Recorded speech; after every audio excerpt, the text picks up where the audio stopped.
Hey guys, Sean Off-White here with a fan theory. Now, I'm a huge Marvel fan. I love all the Marvel movies. I love the Marvel comics. I love the Marvel TV shows since I was like 4 years old, and I've followed them very, very closely.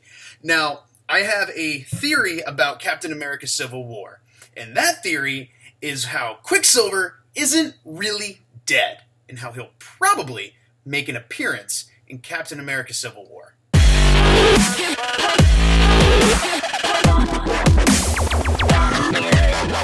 Now, this theory stems from both evidence in the MCU and evidence from storylines in the 90s cartoon series, X-Men Evolution cartoon series, and in the 90s X-Men run, and the 90s Avengers and X-Men runs. Brief history: Pietro Maximoff is Quicksilver, Wanda Maximoff is Scarlet Witch. They are the son and daughter of Magneto. When these two kids are really, really young, Scarlet Witch, the younger, Quicksilver, the older, Scarlet Witch has a very, very, very unhealthy codependence on her brother. And in addition to that, her powers make her super, super loony and crazy, and her powers manifest at a very, very, very young age, and she's out of control. Magneto puts her into a government-regulated mental health facility. In the 90s, it was in Eastern Europe. In the 2000s X-Men Evolution series, it was in America. But either way, she goes into a government-regulated facility where they can hopefully help her contain her powers.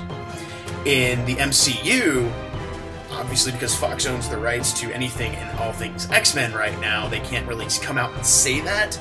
But at a very young age, my theory says that Magneto put Scarlet Witch into this Eastern European government agency so that she could hopefully gain some more control of her powers. And that separated her from Quicksilver. Wait, hang on. Quicksilver is in Avengers. So wait, how they were separated, so at some point they come back together? Nope. My theory says that Quicksilver was never there to begin with. Scarlet Witch has the ability to manipulate the perceptions of everyone around her. Anyone she touches, anyone she puts her little red freaky tendrils into, she can manipulate their perceptions.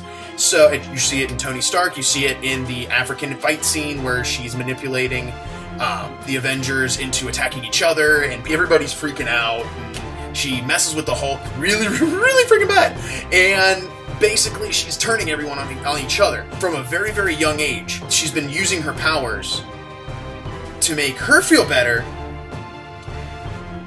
by creating the perception that there is a Quicksilver, that there is a Pietro Maximoff with her. Using this crazy power she has creates this perception of not just her, but everyone around her, that there is a sibling, that there is a Quicksilver. This has been going on from such a young age that she has no idea that she's doing it, that the people that have been around her have been with her so long in that government, in that Sokovian government agency, that they are indoctrinated into her perception that Quicksilver is really there, when really it's her own brain struggling with being alone and struggling with her independence and struggling from being separated from this brother that she was so codependent on, creating an illusion that she had a sibling there, and it was so powerful that it's spread out from her to the people around her. And as she grew up, so did Quicksilver. Everybody in this agency, everybody in this facility kind of thought they were together. Okay, cool. They're all affected. They all come up together until Age of Ultron.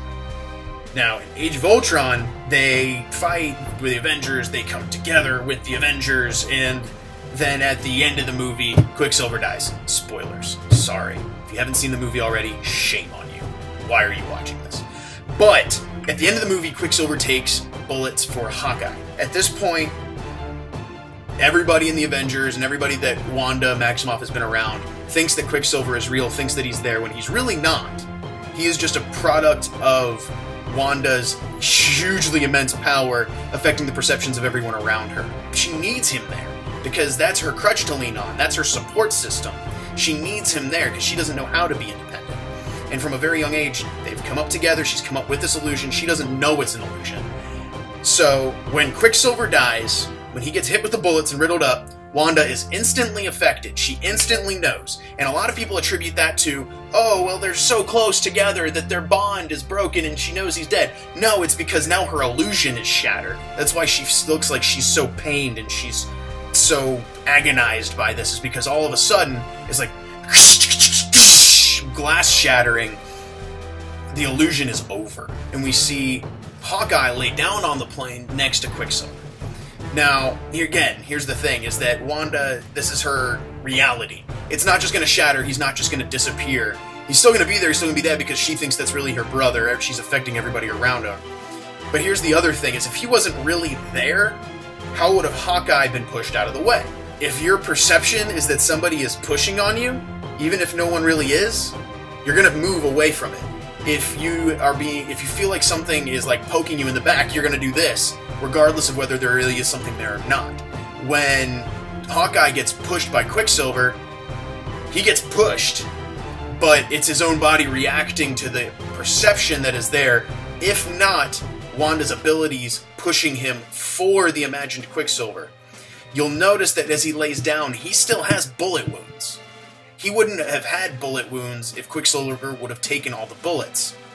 If Quicksilver wasn't there to stop some of the bullets, he would have been moving, he would have been shot a little bit, but he wouldn't have been killed, which is what happened. If Quicksilver was actually there, none of the bullets would have reached Hawkeye. Kevin Feige has come out and said, Quicksilver's dead, there are no plans to bring him back, he's not coming back. Directors have lied to us before. If anybody has read the comics, you know anybody can die, but anybody can come back at any time. Just look at Phil Coulson in Avengers and in Agents of S.H.I.E.L.D. They can and will find a way. This is a way that they could use to reintroduce Quicksilver, and everyone would be like, oh my goodness, he's alive! And that's why I think that they will probably be giving us little cameos, little sneak peeks, and little looks at Quicksilver in Captain America Civil War. Now, they won't be able to explain all of this until they actually get rights back from Fox to actually start including Magneto and the X-Men and their story into the MCU. For the meantime, they're not going to let this little secret out until then. In the meantime, he's dead. But he's not really dead. That's all the time we have for this fan theory. If you like it, hit that like button and share it with your friends if you dig it. If you want to join our Wolfpack, you're more than welcome. Just hit that subscribe button and you're in. If you agree with me, leave it in the comments. If you disagree with me, leave it in the comments. Let's have a discussion. Let's have a discussion. If I've let something out, or if you think this theory makes sense, let me know. I've been thinking this for about a year, and it's driving me nuts. I think they're going to hint at it in Civil War. I really think they will. They have to, because my mind just won't wrap around that he's dead. It won't. It won't. It won't do it. So, I'll see you guys in the next Wolfpack Plays tomorrow at noon, and until then,